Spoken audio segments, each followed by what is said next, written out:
بسم اللہ الرحمن الرحیم نحمده ونصلي ونسلم على رسوله الكريم اما بعد فاعوذ باللہ من الشیطان الرجیم بسم اللہ الرحمن الرحیم ان الذين قالوا ربنا الله ثم استقاموا تتنزل عليهم الملائكة ألا تخافوا ولا تحزنوا وأبشروا بالجنة التي كنتم توعدون.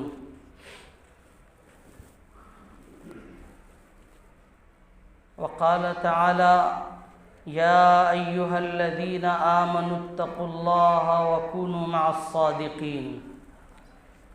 صدق الله مولانا العلي العظيم. انتہائی قابل قدر میرے بزرگوں، بھائیوں اور دوستوں،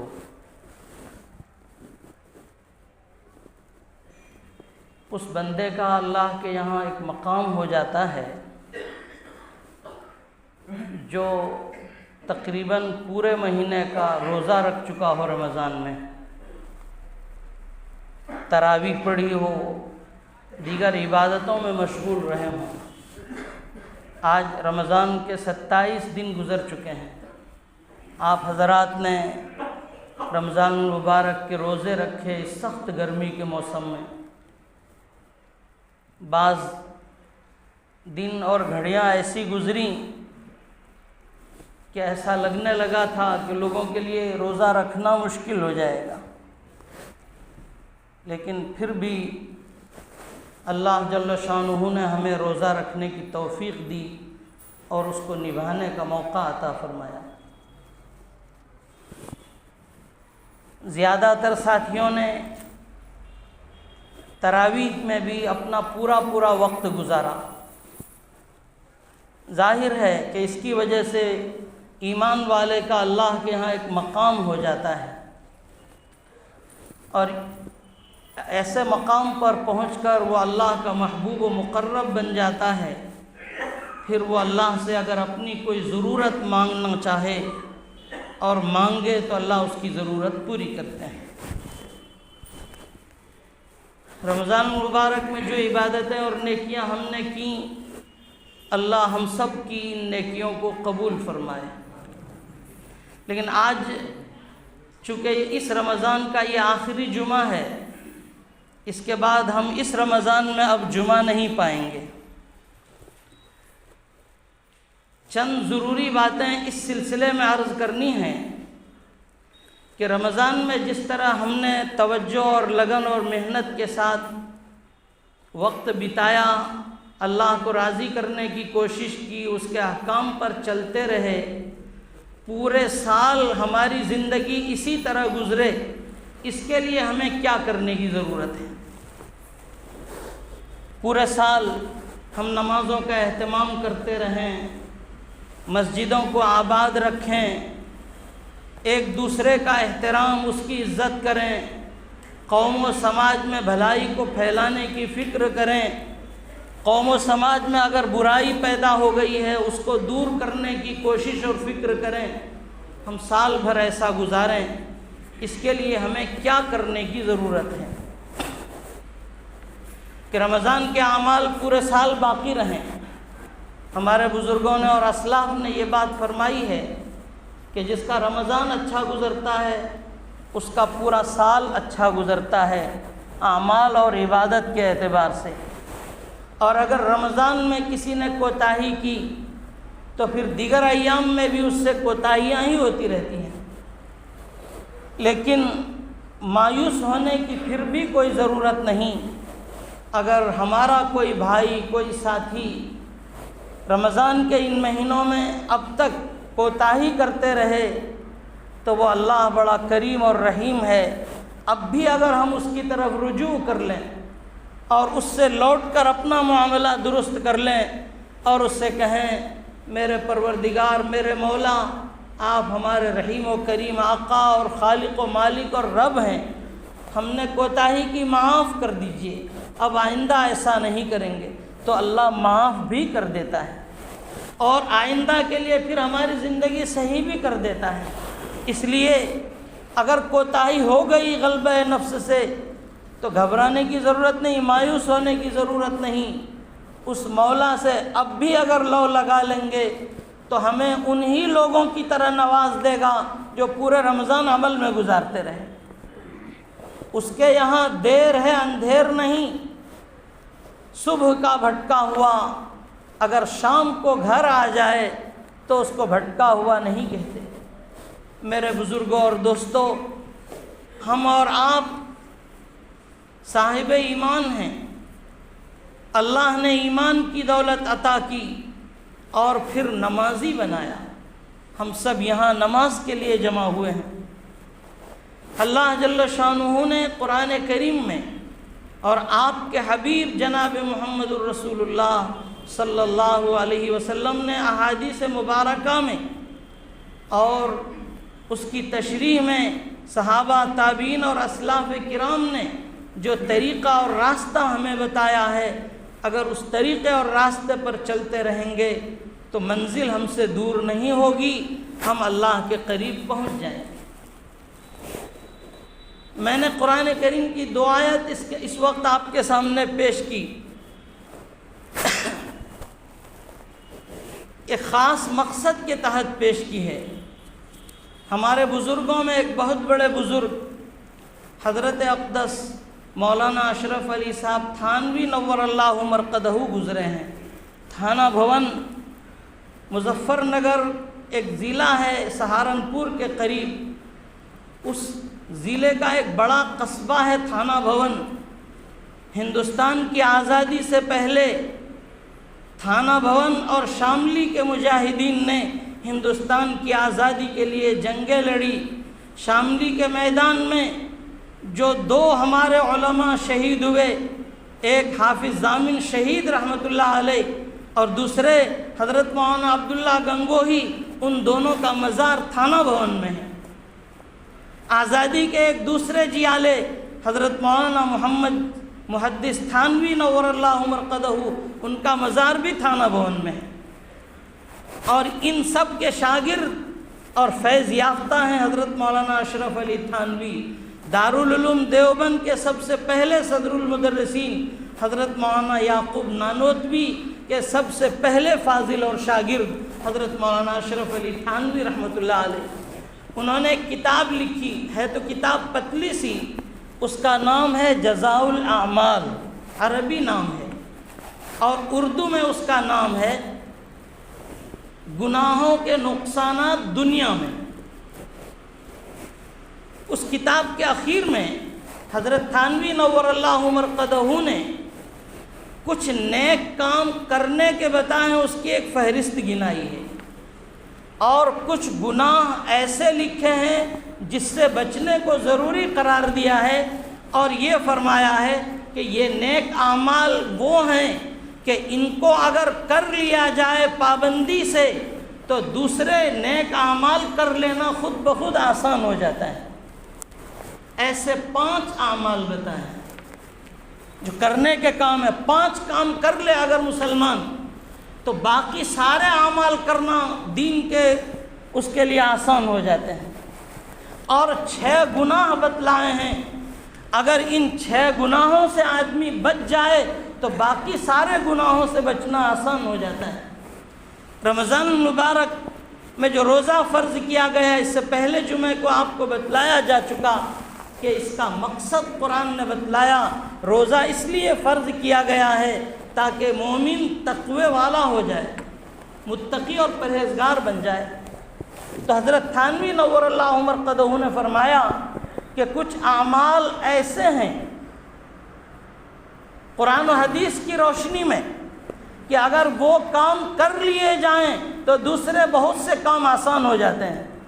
ان میں سب سے پہلا کام ہے علم دین کا حصول اور علماء کی صحبت۔ علم دین کا حصول اور علماء کی صحبت۔ جب آج ہم اور آپ مسلمان ہیں، اللہ کو اپنا خالق و مالک مانتے ہیں، اور ہم اس کو اپنا معبود مانتے ہیں، کلمہ پڑھتے ہیں لا الہ الا اللہ، اللہ کے سوا کوئی معبود نہیں، تو اس کا مطلب یہ ہوا کہ ہم یہ کہتے ہیں کہ پروردگار ہم آپ کے علاوہ کسی کی بندگی نہیں کریں گے، ہم آپ کے سوا کسی کے راستے پر نہیں چلیں گے، آپ نے جو راستہ بتایا اسی راستے پر چلیں گے۔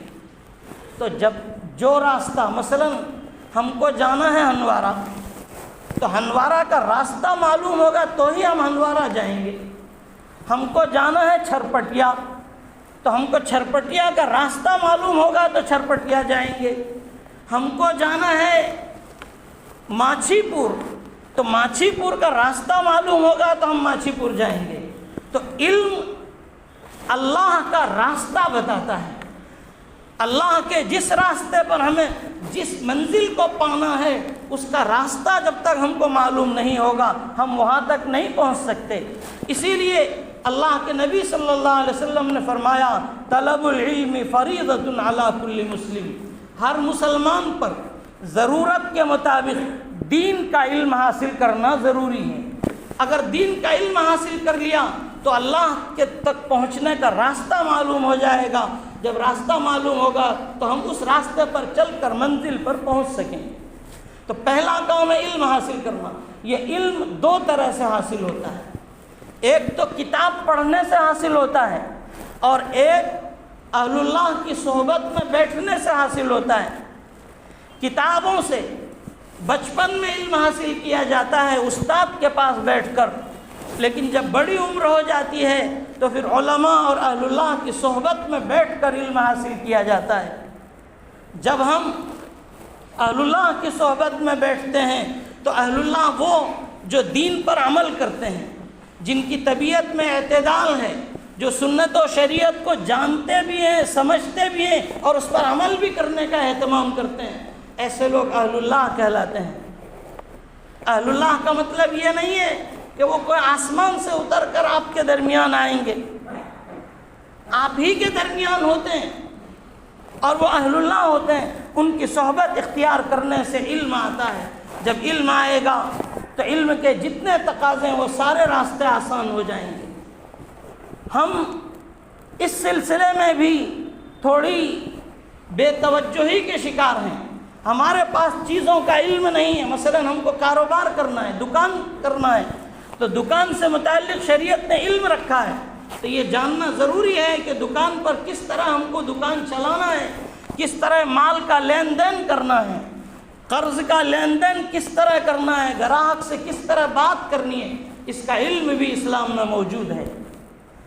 اگر ہم کو ملازمت کرنی ہے تو ملازمت کس طرح کرنی ہے، مثلا ماسٹر صاحب ہیں، مدرسے میں عالم صاحب ہیں، ان کو پڑھانا ہے تو ملازمت کے بھی اسلام نے مسائل رکھے ہیں، ان مسائل کا جاننا ضروری ہے۔ ہم ریلوے میں ملازم ہیں، ملازمت کے مسائل موجود ہیں، اس کو جاننا فرض ہے ایک مسلمان پر جو جس لائن میں چلنا چاہے۔ تو پہلی چیز تو یہ، اگر ہم اب تک نہیں کر سکے تو کرنے کی ضرورت ہے۔ ہمارے بزرگوں کے یہاں اہل اللہ کی صحبت کا حد سے زیادہ اہتمام ہوتا تھا، بڑے بڑے عالم وہ اہل اللہ کی صحبت میں جاتے تھے، حالانکہ وہ اللہ والے اتنے بڑے عالم بھی نہیں ہوتے، دور جانے کی ضرورت نہیں۔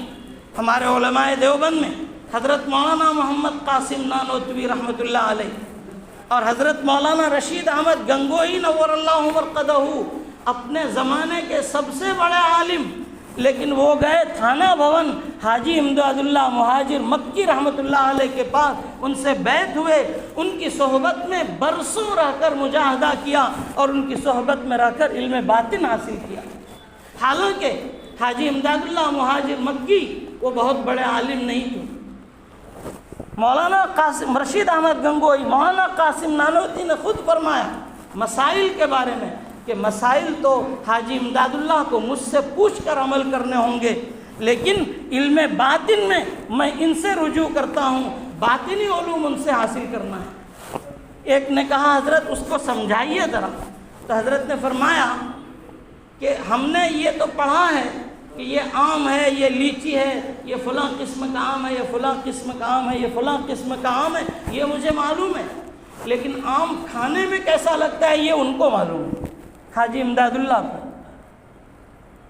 آم کے نام، اس کی قسمیں مجھے معلوم، لیکن آم کھانے میں کیسا لگتا ہے وہ حاجی امداد اللہ بتائیں گے۔ وہ کھائے ہوئے ہیں اور ہم پڑھے ہوئے ہیں۔ یہ مثال دی حضرت نے۔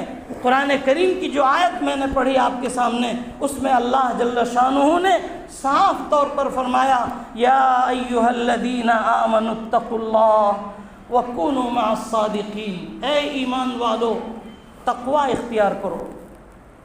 اور تقوی کیسے اختیار کریں، کیسے حاصل کریں، اس کا طریقہ بتلایا وکونوا مع الصادقین، کہ تقوی والوں کے ساتھ رہو گے تو تقوی حاصل ہوگا۔ یہ اہل اللہ ہیں۔ صادقین کون؟ صادقین سچے لوگ وہ کون ہوتے ہیں؟ قرآن کریم میں ایک جگہ اور کہا گیا اولئک الذین صدقوا واولئک هم المتقون۔ یہ کام کرنے والے، کام بتلائے دین کے، یہ کام کرنے والے، اور اخیر میں کہا یہی لوگ ہیں سچے اور یہی لوگ ہیں متقی۔ تو تقوی حاصل کرنے کے لیے تقوی والوں کی صحبت میں بیٹھنا ضروری ہوگا۔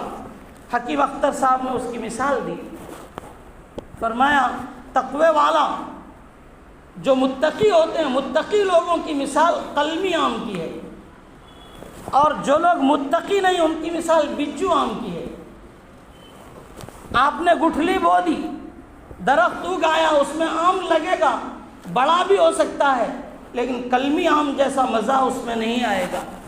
کلمی آم اس کے لیے صحبت ضروری ہے۔ یہ بیجو درخت سے آم کی ایک ٹہنی لے کر اس کو تراشتے ہیں اتنا، اور جو کلمی آم والا درخت ہوتا ہے اس درخت میں تراش کر اس کی ٹہنی اس کے ساتھ باندھ دیتے ہیں۔ 40 دن 30 دن 50 دن وہ ٹہنی اس کلمی آم کی ٹہنی کے ساتھ ملی رہتی ہے، تو جو اس کلمی آم کی تاثیر ہے وہ اس آم میں آ جاتی ہے۔ اب یہاں سے کاٹ کر جب جڑ نکل آئے، اب اس کو کاٹ کر بو دیجئے، اب یہ جو بجو آم کا درخت جھاڑ ہے، ٹہنی ہے، اب یہ کلمی آم بن گیا۔ اہل اللہ کی صحبت کی مثال حکیم اختر صاحب رحمۃ اللہ علیہ نے دی کہ یہ اہل اللہ وہ ہیں جو بجو آم کو کلمی آم بناتے ہیں۔ اور آپ سب جانتے ہیں بجو آم اور کلمی آم میں کتنا فرق ہوتا ہے۔ تو پہلی چیز یہ قرآن کریم نے بتلائی ہے، اور قرآن کے علوم کے حساب سے تحصیل علم، اور اس کے لیے اہل اللہ کی صحبت۔ دوسرا عمل نمازوں کا اہتمام۔ 5 نماز کی پابندی جس طرح ہم نے رمضان میں کی، ہر آدمی کی فکر رہتی تھی کہ اذان ہوگی اور مسجد جائیں گے، نماز پڑھ لیں گے۔ رمضان میں ہماری یہ فکر رہی، پورے سال اس فکر کو باقی رکھ لیجئے۔ اگر نماز ہماری اہتمام کے ساتھ ادا ہو گئی تو زندگی کے بہت سارے گناہ خود بخود ختم ہو جائیں گے، بہت ساری نیکیاں ہماری زندگی میں خود آ جائیں گی۔ قرآن کریم کا 21واں پارہ پڑھیے آپ، 21واں پارہ، اللہ تعالیٰ فرماتے ہیں اتل ما اوحی الیک من الکتاب۔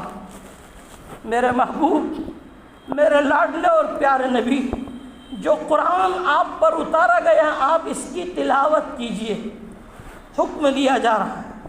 اور اس کے بعد فرمایا ان الصلاۃ تنہی عن الفحشاء والمنکر ولذکر اللہ اکبر واللہ یعلم ما تصنعون۔ نماز مومن کو، نمازی کو برے کاموں سے اور بے حیائی کے کاموں سے روکتی ہے۔ حضرت تھانوی نے فرمایا کہ دوسرے کاموں کو اگر اپنے لیے آسان کرنا ہے تو دوسرا کام یہ کرنا ہے کہ پورے سال، جیسے رمضان میں نمازوں کا اہتمام کیا، پورے سال نمازوں کا اہتمام کیجیے۔ پورے سال اگر ہم 5 وقت کی نماز مسجد میں آ کر جماعت سے فرائض و واجبات اور سنن و مستحبات کی رعایت کے ساتھ ادا کریں گے تو بہت سارے گناہ اور بہت سارے فواحش سے ہم خود بچ جائیں گے۔ یہ تو قرآن کہہ رہا ہے، یہ ہماری اور آپ کی بات نہیں ہے۔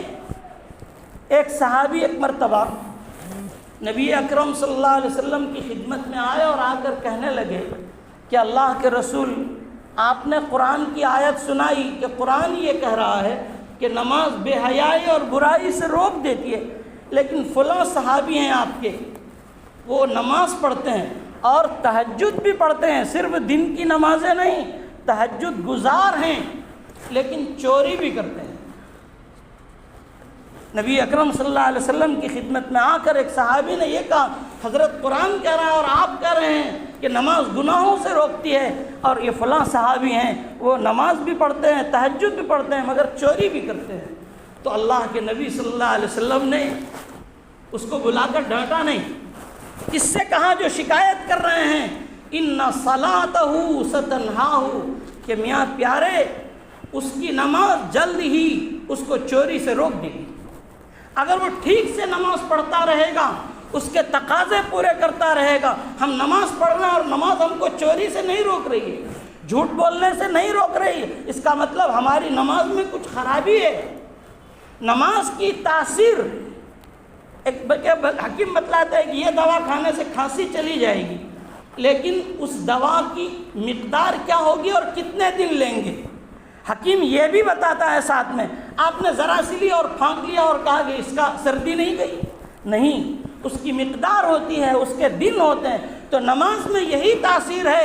اگر ہم سارے لوگ طے کر لیں، میرے نوجوان ساتھیوں، موبائل پر لگے ہوئے گھومنے والے پھرنے والے، میرے عزیز میرے پیارے، طے کر لو آج کہ پورے سال ہم نماز کا اہتمام کریں گے، پھر دیکھو ہماری زندگی سے خود بخود گناہ ختم ہو جائیں گے۔ 2 کام ہوئے۔ تیسرا کام مراقبہ اور محاسبہ۔